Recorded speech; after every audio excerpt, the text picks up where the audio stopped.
Hi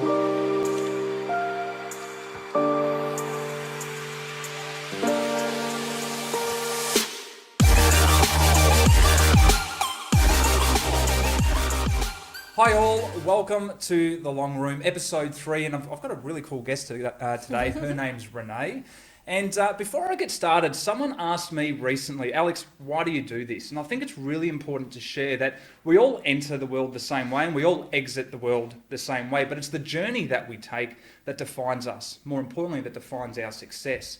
So the people that I asked to come on the show is their journey, sharing their journeys and their trials and triumphs.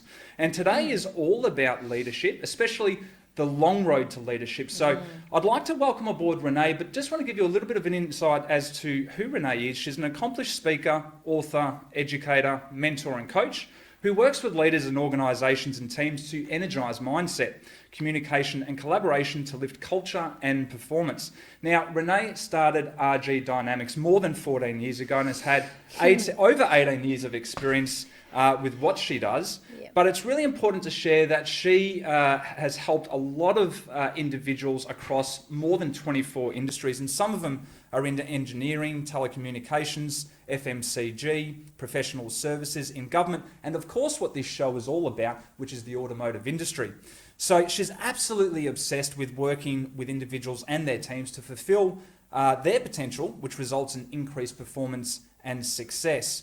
So if you are a forward-thinking leader, or you're currently on the road to leadership, or you're a business trying to transform your business, then certainly tune in and let's listen to what Renee has to say. So thank you so much for coming on the show. Absolute pleasure, Alex. I've been looking forward to this. Look, honestly, I've been waiting for you to come on the show because there's a lot of questions I want to ask you, particularly with what's happening today. Yeah. And but before we get started, it might be good to just share your journey so far. Yeah. So, after 12 years in the corporate world in various sales, leadership and marketing roles, I loved where I worked, Alex. Like, I absolutely love the company and the people. A lot are still my friends to this day. But I knew I'd gone into a role where there was a lot of development of people, and I was studying NLP on the side and coaching, and I was doing a diploma in all these different things. And I woke up one day and said, why am I doing all this if I'm really, really, truly happy? And I thought, I want to grow people not because I'm their manager, but outside of that. And I set a bit of a target around the industries I wanted to work in, and I'm currently working across 24 industries. People are people. That's impressive. And they all have the same challenges. And we, as you know, do a lot around motivation, leadership, communication. And at the end of the day, I've had the business 14 years, but in saying that, every 3 or 4 years, the business really does evolve. So the first 2 years I did job search. Oh, Totally. Wow. Yeah, I was burnt out from the corporate world, and I went and helped job seekers 14 days at a time up in remote places, sometimes 3 generations of one family in a room, and taught them what it was like to survive, not just live. And I still, to this day, it was hard work, but so rewarding. To this day, it built me as a facilitator. There was no ego. These people were living on the street, some of them. And it taught me the gift of gratitude, which is that I'm in this position to really grow and attract growth seekers, and that's what lights me up. And I've been doing that ever since. Well, I've got to add to that because you're certainly one who loves to share and collaborate and help people. I remember when I first reached out to you on LinkedIn, you were more than happy to help me out. Yeah. And we actually had a session where you actually ended up coaching me. It was a discussion and then it ended up being a 2-hour coaching session. So that was great. Yeah. But your experience before starting your business, where were you working beforehand? And... Yeah, so I was with Mars. Yes. So initially after uni and everything, I did a year overseas teaching dancing at Camp America. Not many people know that. So I did an underprivileged kids camp and a rich kids camp, and you can imagine which one was probably more challenging. So I lived in the US, and then I went into the newspaper. I always thought I was going to go into journalism. And not long after that, I got a grad role at Mars. So I had 9 years in the confectionery side and 3 years in the food side, and really worked my way up to my dream role, which was sales, leading national accounts and creating a new business stream and leading a national team. Right. So I had, the pioneering and the newness, the people management, and then also obviously the sales side, which I love. So in that Yeah. sort of role, what were you overseeing? How many people were you looking after? Yeah. It sort of changed, but my last role was in food service. Yes. So we had all the national accounts. I think I had 13 people at that time, all remote. Yes. And that was a challenge in itself, and we didn't have as much of the technology that we have now. So it was a lot of travel. Of course. Yeah. So, because I remember we were having a conversation previously. So there was a new business channel that you had to develop. What happened there? Yeah. So what happened was it was by accident. Yes. I'm quite, those that know me, very creative, big picture. My big word's limitless. So love looking at possibility. Yes. I was doing work in P&C, so petrol and convenience, and wholesaling for the confectionery side. And I just started seeing where I thought Mars bars should be placed. So back then it was Mitre 10, Bunnings, video shops, and started getting placement of products in sort of non-traditional streams. And one of the directors who's made an impact on me to this day said, you've got your job, but you can do that on the side. If you get it to X amount, then you can start pioneer a new retail channel, which I did.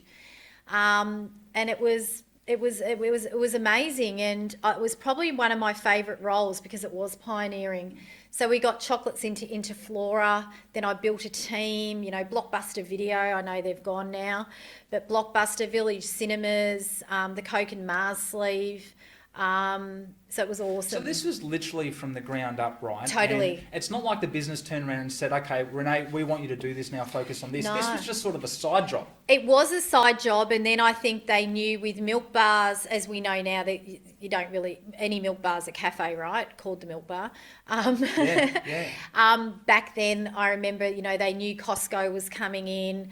The big guys were coming in, and traditional impulse, which is anything but grocery, was actually going to be minimalised. So we had to look at new streams. Yes. And it's funny you say this. I was cleaning some things out the other day, and I found Hardware World, which was a glossy magazine, and there's a whole write-up. I did an exhibition at the hardware show, getting products in for tradies. Traditionally, it was just tradies going into Mitre 10 and that back then. So yeah, it taught me, creative. I've always been a creative, but it just taught me, never stifle anyone's creativity, yes. Especially if you're not a creative person yourself. And the opportunity was awesome, and it's helped me in my business to date because I understand marketing, I understand branding, personal branding, and I guess, clients to me are just the sky's the limit. Oh, yeah. Yeah. But so we briefly touched on your last role, but you've started this new channel. Yep. It wasn't really the direction of the business, but it was, okay, well, if this picks up, then certainly go down that path. And before we get into how you started your business and talking about limitless leadership, so here you are on your own trying to start this thing.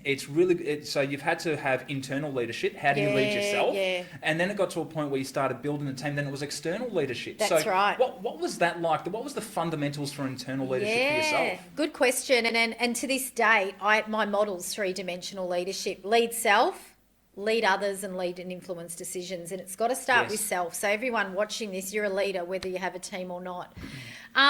For me, I think it comes down to 3 things, and I think it's purpose. Yeah. Really being on purpose. I knew what I wanted to achieve, and I think then the motivation and passion ignites that. Yes. So purpose, having a clear plan, and I think a big one is being open to make mistakes. Yes. There was no budget. There was no set amount I had to get the channel to. And I really do believe that opportunity that the business gave me and I guess the outcome of it has impacted who I am today. If you said to me, how have I become me? That's been a big part of it. Yes. In and out of work, I'm the same. So obviously looking after yourself, leading yourself, Yep. you know, creating the what you do in your limitless leader, I guess programs is what is sort of the foundations from back then. So then when you had people that were on board, how did Yeah. you transition from the internal to the external? Yeah, and I was quite young as well. And I How look back. old were you back at the time? Oh, Sorry to ask that question, but so rude. no, Lucky no, tell me about it. I shouldn't be asking that question. No. I'm trying to think now. Late 20s.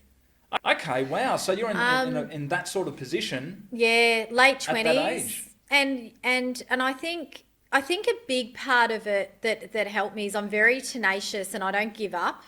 And I think it's staying focused on what you're planning to do, because you know, the division I was building at the time, you know, we had other people obviously helping and everything, was the poor cousin of Coles and Woolworths and all that, right?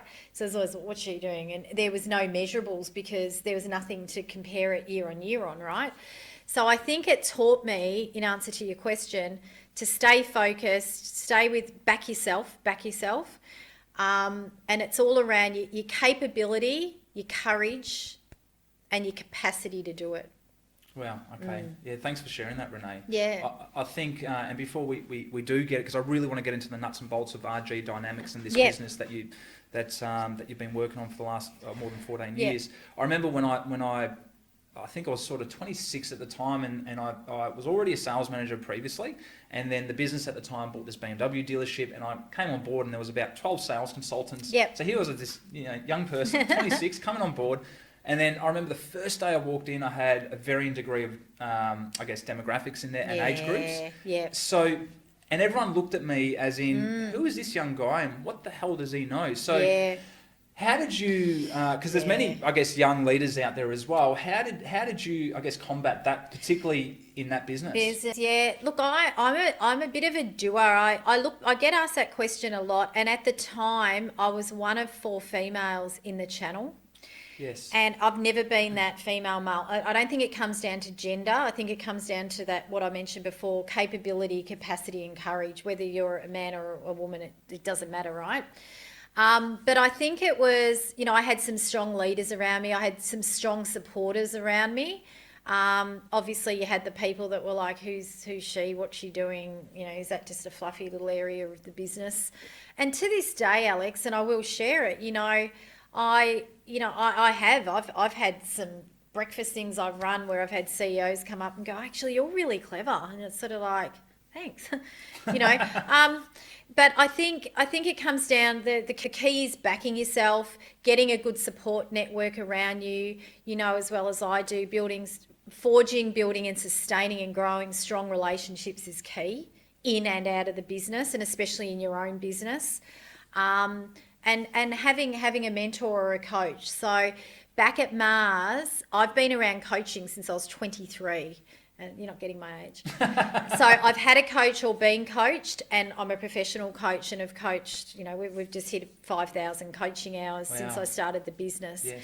And I think that's a big help too, having that confidant. I've been very lucky. My mum and my stepdad, both in the corporate world and both mentors to me to this day. So, it's just having the right people and changing the people to serve you. So if you've got a mentor or a coach out there and the sun shines and all that, they're probably not the right coach or mentor. You want someone that's going to be, I call them a butt kicker, and it's going to challenge you, make you uncomfortable, stress you out a bit. That's what you want.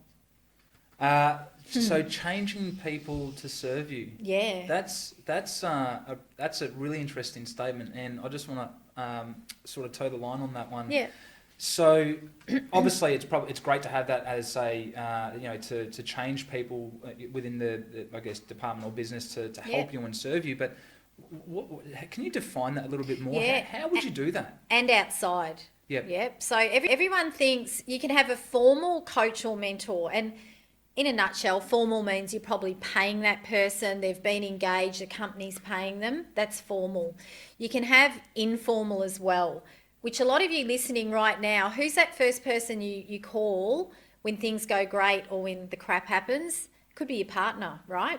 So that could be your mentor, sort of a subliminal mentor. So I think it's important to go, what do I need and who is the best person for that? And when I help organisations set up mentors or coaches and I go in, whatever, I always say to them, don't just choose a mentor that's your buddy. Even in our workshops at the end, I don't always, especially the public workshops, I don't say, turn to the person next to you and, I say, choose someone in the room maybe you haven't connected as deeply with as you could. And the funny thing that happens is they all do the look at that person. Then I know who it is and then I put them together and it works because you're challenged a bit. Like attracts like. So when you're motivated a certain way and the other person is, it's easy and it can work. But I'm a big believer in find people that are a bit different than you, appreciate the difference and complement each other's and build a strength-based team or coach or mentor relationship. Yeah, that is interesting. So before we get into RG dynamics, because again, you've gone from self-leadership to external leadership and then back to self-leadership again, starting that business and then eventually get into external leadership. But if you could just share with everyone, what's the biggest failure that you've come across in your working history? As in me or clients? Or it can be anything. It can be in business, it could be within Mars or what you're currently doing through. One of the biggest failures that you've experienced and helped you grow, and what was the I guess the key point that you took away from it? I think trying to be everything to everybody. Okay. Right? Now that sounds quite broad, but if I could go back in time, I'm a big believer, as you know, in the gift mindset. The things that go wrong or right, you've led yourself to that point and you learn from it, and that's where you are today. But I think if I could go back, I was trying, especially when I started my business, I was doing sales, I was doing marketing, I was doing branding, I was doing coaching, mentoring, leadership, communication, motivation, NLP, and I was too hard to buy. And I think I could have fast-tracked my business a lot more if I'd narrowed in a bit. Now, I do have people say to me, who's your market? And I'd love to say it's just food or it's just beverage, but people are people. So I now say my market are leaders, teams and organisations that are seeking growth. And it is broad, but that could be the bakery down the road to a Big Four, to a building and construction company, to a cosmetics company. So I think if I look back, that's probably been a tough thing. Another thing too, I think most people, especially when you're running a business or your own practice, you've got a lot of passion.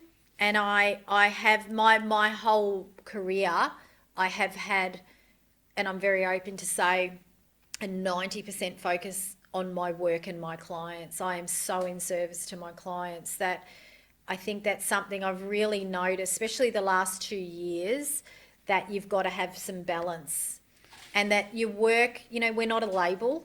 Yes. We're not a dad, we're not a friend, we're not a mum, we're not a business owner. We're us. I spoke to an amazing. And sorry to jump in. Yeah. How do you keep that balance though? Because it's hard. Well, that's what I'm saying. I've always struggled with it because I love what I do. Even back at Mars, I wasn't working less hours than I am now. If I love something and I'm passionate, and that's when I know I'm not lit up if I drag my feet. And luckily that hasn't happened very, very often. I always say anything's obtainable in life, but you've got to make it sustainable. And it is hard. So, writing's been a hobby since I was 12. Now I'm writing my 3rd book. I love it, but it's not, my husband will be the first to say, but it's not a hobby now, Nate. It's part of your work. Cooking, cooking's my passion. Cooking's not my passion, but I got to do it. Yeah, you got to. It's definitely not easy. If you say you've got to do it, but people sometimes say to me, what's your zone out? My meditation is cooking. I'm not a still person, and cooking without a recipe, don't like structure. Cooking for me 2 hours every night, which I do, even if I don't eat it. My hubby eats it. Is my zone out. So I think it's finding what zones you out, what gets you in almost a dreamlike state where you were doing it, but you don't have to put too much thought into it. And probably it's probably one of the questions I was going to ask you is that I guess there's some leaders out there that do lead trial by error and see what works see what doesn't.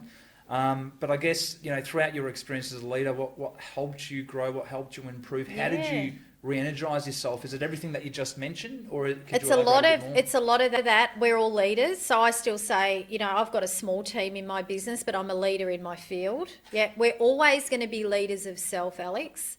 So whether you're sitting at home now and you've got a tech company and no one that works with you and you don't even speak to people, you're still driving this self-leadership, right? Which is really important.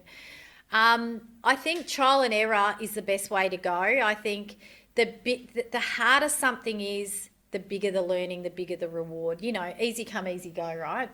So I think trial and error is great. I think feedback's important. I'm a big fan, and I know we'll talk more about limitless leadership, but a big fan of involving others and working through others, not for others or on others, right? So I think that's really, really important. But the biggest thing there with mistakes is share them and share your successes. Too often I see it quite a bit, oh, we did this and it was amazing. And I'm like, have you shared that with the rest of the business? No, that's our secret weapon. Or I went through this, but I don't want the team to know. And the team actually thinks this leader's aloof and doesn't care, when they actually do, but they're doing emotional control in overdrive. Yeah, right. Right? So I think, we all know the Renée Brown stuff and vulnerability. I just think be real. Be real. Your team is a mirror of your leadership. And if it's a true mirror, you need to be authentic. You need to be true. You need to be in touch with your people. And you need to work and have that whole team, a team culture. Yeah.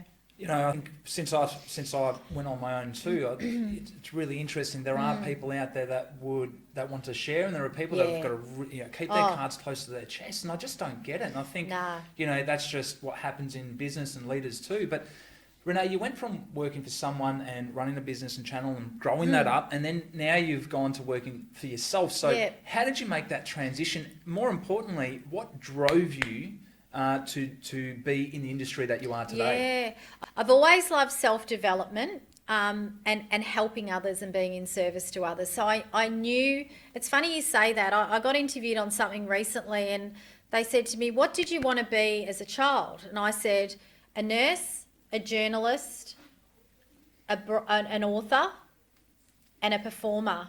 Well, you're all of them, right? And now that's it's, I know I'm living on purpose, and I know, and we both know, times have been tough lately with COVID. Like you, I do a lot of face-to-face work, which we're known for and which we love, and we've flipped it to virtual in a big way the last few months. But if I wasn't on purpose, I would have just gone and got a job. And I know people out there that have done that and said, couldn't you just go and be in HR or do this? And yeah, probably. But I think if you've got a strong purpose and you adhere to that, that's important. Making the transition, my dad was an entrepreneur and it's always been in my blood. And I think my mum's always been a bit scared of it because I had the good big job and everything. And even when I left, she was like, oh, really, do you need... Even today, she'll say to me, I'm so proud of you, but would it have been easier? Yeah, it probably would have been easier. But I love doing what I do, and I think purpose is a big part. The motivation to fuel that purpose is another part. And like you said, it is interesting. There's people that either have an abundance mindset and will share, and there's ones that don't.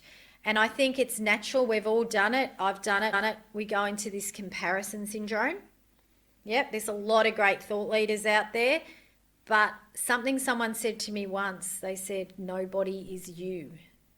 And I always keep that in my mind. Even if you and I were running the same content, I'm not you, you're not me. We've got different energy, we've got different war stories, we've got different history. And I think, there's a great saying, don't compare your chapter 1. If you're listening out there and you're in a new role or you're starting a business, don't compare your chapter 1 to someone's chapter 20. So that's cool. Yeah. I like the way you've put that. I guess over the years, Renée, especially since the early 2000s to now, what patterns or trends have you found, particularly in leadership and from then until now? Like challenges? Challenges, patterns, trends. Yeah, we do a bit of surveying. We've got a diagnostic that I've created, and it doesn't change a lot, to be honest. And if I even go back to being in the corporate world, time poor is a big one. And I always say it's self-management, not time management. We run a lot of stuff around that. We all have the same amount of time. Time is inelastic. It's what you do with it, right? But everyone says time management. Yeah. They always use that word. I I like still that, have to call our self-management. program self-management to manage time, or people go, but we've all got the same amount of time. And I've always had a saying, leverage the hell out of the cracks of time. So even if I've got, I'm not saying you have to, but when I used to board a lot of planes, if I had 20 minutes, I'd sit down and scope out some IP or get some ideas out or connect with a client, or it's what you do with it, and that's up to you. So I think that whole piece, so being time poor, when you get time poor, I think you become skill stretched, because there's less people doing more. We all know that, right? So you can become what I call a human doing instead of a human being, and you're on this treadmill, you got the blinkers on, and unfortunately the people issues get put to the side, which is not good. If you ask me, the most common one in the sphere we work in is a lot of leaders get caught up in a management mindset, the overwhelm of that, and they don't have a clearer, focused leadership mindset. So they get caught up in the doing, the day-to-day, the reporting, the meetings, all the stuff that's not progressive. I call it maintenance. It's a bit like cleaning your house. You do it every week and you've got to do it again. The leadership mindset is all about being progressive. So what's the strategy? It's coaching, it's mentoring, that was now, that was then, this is now, what's next? And I think that's important. And another key one, if you said to me, what do I do for a living? It's communication. Everything comes down to communication. Leadership's a buzzword. People get it. If people actually go in 5 words, what do you do? I'd say cut through communication. Communication is the response that we get. And if we're not getting the response that we want from our team, our customers, our suppliers, we need to shape and shift our message to do that. And that takes headspace and not just doing what you've always done. I remember reading a study, it was actually late 2018, about communication or effective internal communication within the business. And the study mentioned something, if the communication is better or effective inside, it can actually reduce staff turnover by up to 25%. So it hasn't changed. It hasn't changed much. And also too, if you know this, if you're communicating internally, your communication to your customers is going to be good, right? So when people say, I left because I had a personality clash, or I don't believe in personalities. They're the outside of a box of chocolates. You've got to look at the chocolates, and that's communication and motivation. It's a communication breakdown. Yeah. But I think being time poor and skill stretched leads to us not stopping and being present. And that causes a dysfunctional or a disengaged culture. You've dropped a lot of value bombs today, Renee, and hopefully all of you are listening out there. I think when it comes to the patterns that I'd like to reference too, is particularly when I first started, in my career, a lot of people would manage with an iron fist. And I've noticed that people are still trying to find their way to manage even today. No one's found the perfect recipe. No. But there's 2 sides of the scale. You've got iron fist, and then you've got too nice. Yeah. And it's a lot of tension in that rope. So how do you find the equilibrium? Where's the equal balance? I think it comes back to being you and finding emulate a leader that you love. So I always say when I say a leader that you love, so it doesn't have to be your ex-boss or your headmaster or your lecturer, your mum, your dad. It could be anybody, right? So find someone you like and emulate that. But above all, you've got to be you. And I think at the end of the day, I call it the size 10 up the butt. You don't want that. That's not leadership. And it's so cliche, but leadership's not a title. It's a choice and it's a decision to add value. And I always get asked the question, Alex, and I've been there too. I'm in a team, now I'm leading that team. Awkward, especially if other people have gone for the role and you've got it. That is awkward, yeah. So to me, it's about your identity. Hey guys, I was in the team. What worked that we want to keep? What do we want to let in that's new? How can I add value? Because I thought this and this, and then work together. the best cultures, and culture's a buzzword, right? It is. But cultures are simply shared values and beliefs and ideas and social behaviours of a community, right? That's what a culture is. And I've just written a piece last night on work culture and home culture, especially when we're all leading and working remotely. That's So interesting, actually. Yeah. the best cultures I've worked across, because I do get that, like you do, get into so many different clients. They're the cultures where the leaders really do lead by example, and it cascades down, and it has to start at the top. It does. Culture's all about people. So when people say, oh, can you come in and run a culture workshop and change our culture? I can come in and talk about purpose and values and boundaries and aligning them, but it's the people that have to do the work over time to change a culture. Yes. Yes. And those of you out there in a smaller business maybe, or a smaller team, don't wait for your company to go, this is our culture, these are our values. Run your own little team sessions and create team values that may be different than the company values but align. Yes. Really powerful. And I think you're completely right with shared values and beliefs, 100%. Yeah. So the future of leadership, what does that look like to you as well? Yeah, the future of leadership's really, it's changing every year. I don't think it's what's the word? It's not fixed, right? And especially I think with remote work, 84%, as we're filming this, 84% companies that have done surveys, around 84% of people have said they want to work remotely in some way. And it may surprise you, but before COVID, 60% of Australians had some remote work in their diaries, which is awesome. So I think that the leaders are going to have to step up and let go and have more trust. If you're out there and you don't like working at home, or you don't believe in working remotely, you've got to get with the times, because there's so many benefits to it. But connectivity and communication can be stifled, so you've got to hone in on that. I think that if I thought of three key words for the future of leadership, I think you've got to be innovative, adaptive, and collaborative. Yeah, that's a nice way to put it. So, what's new, what's next? I always have a saying, Alex, don't be better. Don't look at your competition and be better, be different. Yes. Better, you're just copying and going one step ahead, and it'll never end. So I think, innovation, creativity, all that sort of thing. In process, people think creativity's, I have to be a good drawer. It's not about that. It's creativity to think outside the box. So run regular things with your team. Then, now, next. That's a model I use. So take what you need, and let in what you need, but let go of what's not working. Being adaptive, we all know, that's a constant, a bit like change. Being adaptive and having an adaptive mindset, I think, is the way of the future. And I think that will sort of lead into being collaborative. And collaboration and tribes and all the Seth Godin stuff, we're all wired to connect, Alex, you know that. It's an innate human need to connect and belong. And if you can make your workplace a place where people want to belong and be part of a tribe or a community, I like the word community, it's not like work, and I think that comes back to that whole cultural piece.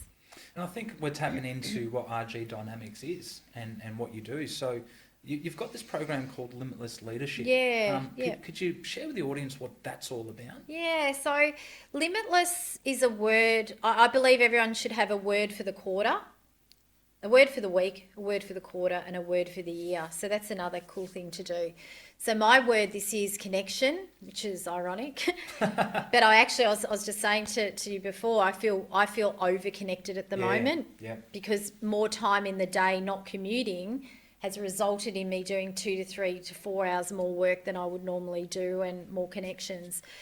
But so limitless is my big word in life. And limitless in a leadership context is about leaders that evolve, learn and unlearn, and don't rest on their laurels and have a boundary. So when someone says, I won this leadership award, the market changes, your team changes, and above all, you change. So limitless is about possibility for you, yourself, and your team and your business. And you also said, which I think is pretty cool, learn and unlearn. Yes. That's important. So important. Yeah. So learn and unlearn, because your perspective changes. It's like an example I always use is, if I'm a big reader. Yes. And those of you that don't read out there, and there's many, and that's what helped sort of was a big tipping point for me to create my podcast. A lot of my clients don't read, but create a reading habit. And I think, if you read a book 5 years ago and you read it now, the same book, you'll have different insights. It's like if you watch a movie twice. Yeah. And I think that unlearning bit and putting that lens on that, I don't know anything about this, what could I learn? I think that gives you that growth mindset, or what I call a bursting mindset. The Alex, in answer to your question, the Limitless Leadership Pathway, we've been running for a few years now, and it has varying elements, but in a nutshell, it's all about people working narrowly and managing themselves, to managing a team, to leading leaders, to leading industry. So going from limited to limitless. And I think as a leader, if you're up the limitless ladder, and our programs are to get you in that upward trajectory, you are basically at a point where you're not just leading your team in your business, but you're the first phone call about an industry. So those, I know, Alex, you do a lot of work in automotive. If something happens in the car industry, might not even be a supplier or a customer of yours, but they will call you about what's going on. So you're that industry standout. So we've got our work. Our biggest program is our Limitless Leaders Acceleration Program, which goes for 12 months. And every quarter there's a theme. And each quarter we have a face-to-face workshop. Well, not at the moment. And then the next month we have group coaching to support that. And then we have some one-on-one and some webinars. And it goes for a year, and we get leaders in a company, up to 15 leaders, to go on that journey together. And what I love about it, and the feedback we get, it's not transactional. It's not a sugar hit event workshop. Yeah, done. It's transformational, and it creates learning. That's powerful, actually. Yeah. Creates learnings that stick. Yes. And we do a lot of 2 days, and with support. And a gift that's come out of COVID is we will do a lot more supportive group coaching via Zoom and Teams in between our sessions. So because of these programs that you deploy, you certainly come across a lot of people in different positions, particularly in positions where they're CEOs, directors of businesses. And, whenever, I guess, an employee looks at a CEO or director, they think, oh, wow, I'd love to get there, and they must be really good at what they do. But someone who's a coach and mentor and helps these people become better leaders or limitless leaders, what sort of, what have you found between these different directors and CEOs, some that have perhaps where you've really had to help, and have you found a pattern with those ones that you've had to help more in their leadership, and the ones that are doing really well, and what have you found the patterns with those ones? So the pattern, it's a great question. The patterns in the ones that need more help may have jumped from here to here very quickly, and they get what's called the imposter syndrome, which you would have heard of. So they feel like, oh my gosh, I can't believe I've got this title. And then that creates, I believe, an identity sort of crisis around, I don't deserve to be here, so they don't step up. And I always say, when you go into a different role and you have the responsibility and the gift of leading, you need to look at not saying I'm a leader, but you've got to show your team that your identity, and therefore what you're giving back, has shifted. So that could be one. And I've worked with some amazing, even CEO levels that, they're under 30, some of them, and they're on boards, and they've gone. On the flip side, there's also the complacency. They get the role and it's, I deserved it, and don't do a lot to add more value. So I think being strategically agile and learning outside of your industry is important too. On the other side, the ones that are sort of nailing it, so to speak, they go up and down, as we all do. But I think it's around accepting that, they want to work with their team, not just on it and in it. And I think that's a big, that's a really, really big key. Our Limitless Leadership Master Model is commitment, not compliance, commitment, communication and connection, the 3 C's. And I think if they're making sure they're committed, and we're all committed, but really committed. And when you say heart committed, you mean committed to the people, committed to the Yeah. business, committed to the people. and head and heart. Yeah. You know, I'm a big believer. I do a lot of work on motivation, Alex, as you know. So people do what they're good at and enjoy, not just what they're good at, and link their intuition, their heart and their mind. So they're not just leading logically, but they're bringing in heart and intuition. And I think the best leaders do that. I think that's a really good way to put it. There's a couple of people I've been in contact recently, and they've gone to, they're working from home and going to a Yeah. virtual model. And some people in these meetings, or leaders in these virtual meetings, are really trying to lead them far left, too logical, Yeah, too data, yes, right? And yes. I've found that, and these individuals that I'm talking to, they're getting insanely frustrated with it because there's just no emotional connection, no human. And that's the emotional emotional intelligence piece, yeah. I have a little saying, "The Wizard of Us." My favourite movie is The Wizard of Oz, and I loved it as a kid because it was about head, heart, and gut. Think about it, right? So, but I didn't realise that as a child.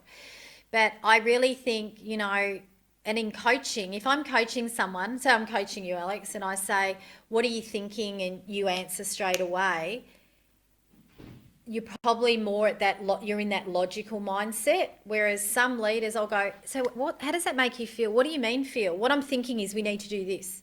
But how does it, what's your gut to what? So they're leading with their head. So it's just a really good frame to think about when you're leading. You know, what's your gut telling you? It's all connected. It's the first time ever, there's a great book out called M-Braining, Multiple Braining.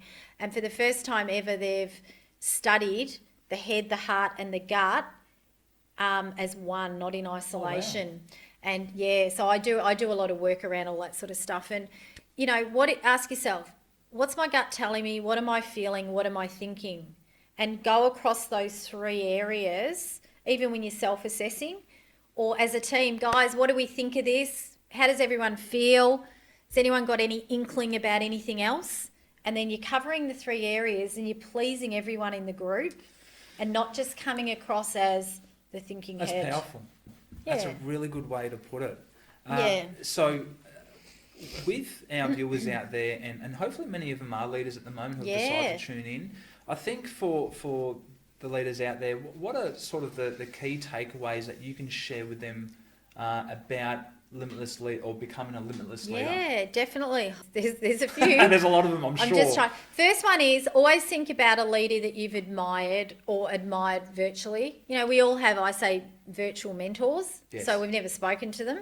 So it could be an author, it could be someone on a podcast. So think about who's a leader you admire and what traits do you admire. And chances are, as we all know, it's called the mirror in psychology. Someone you admire, you usually have those traits within you anyway. Also think about a leader that you go, oh, I've had one of them. I call him the gift that keeps giving, right? So I learnt how not to be as a leader. So it's good to look at both sides. So that's my first thing. The other thing I'd love you to think about is what's your why? What gets you out of bed in the morning? You know, do you love chasing goals or do you love looking at analytics and problems? They're both great motivations, but you'll lean towards one. And I always say, do what lights you up, especially on a Monday morning, because it sets the frame for the week. So understand what motivates you. And money's not a motivator if you're thinking that.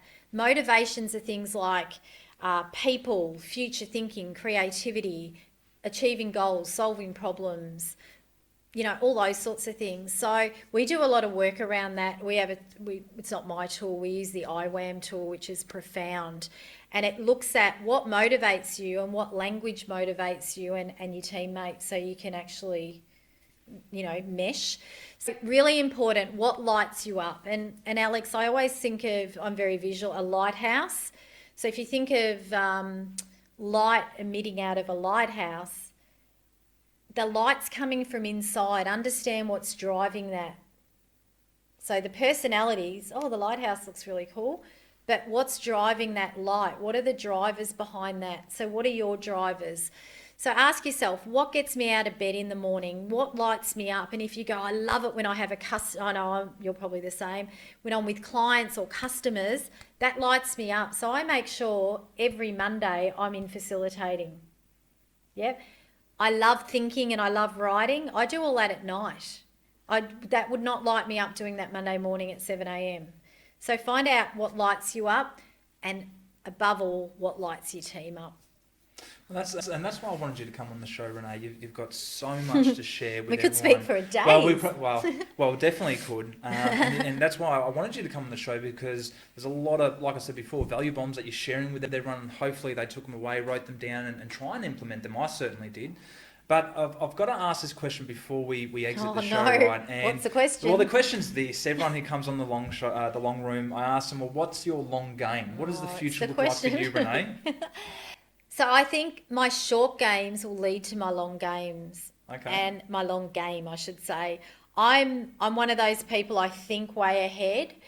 Someone asked me the other day, what would I do if I wasn't doing this? And I couldn't answer it, because I love what I do. And I think who I am and who I've become will continue. You know, who I become next year will be a result of what happens in the next year. So for me, it's continuing to inspire, motivate and inform and grow my clients and grow with them. I am obviously releasing a new book next year that's a very aspirational and not as much, it's educational, but more aspirational. I feel my business and what I do in the next 4 to 5 years will be really helping leaders and teams share their mistakes, share their successes, and build a culture of sharing and openness at a next level. Yeah. Oh, well, that's actually an incredible Now answer. I have to do that.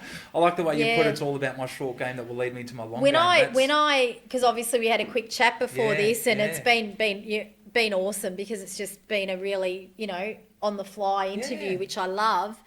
And I had a series of questions here, I've got to say, Renee, and I've probably only asked maybe 3 of them. And we just started carrying on with the conversation. Which were the best ones, but I think, my long game, I do find it hard. If you said, what are your goals and what have you got set in the next year? But long game is so big. And, for me, it's just getting my message out there and doing as much as I can with the time I have. I run more of a practice model than a business model. So I do a lot of the execution, which I love, but there's one of me, yeah? So I think some of the things next year will help us scale in some areas and just continue. I love the clients I work with, and I think, all of you will know, especially if you're in your own business, you get to a point where you really know values aligned who you want to work with. We all have clients we've worked with. It's been good, but not great. And I think that's jealously protecting your time, and who you work with is important too, and for them as well, to get the best result. Well, I've got to say thank you again, Renee, for coming on the show. You have shared so much. What's the best way for people to get in contact with you as well? So I have an unusually long name. Just think alphabet. Well, it's Italian. It's Italian, it is. So probably the best way, we're very active on social media and LinkedIn. So, Renée Giarrusso, which I'm sure you'll probably put in the notes.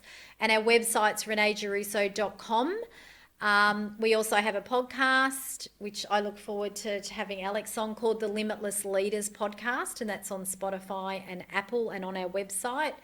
But just keep an eye out. We do run a lot of public programs as well as our in-house programs, which anyone's welcome to come along to as well.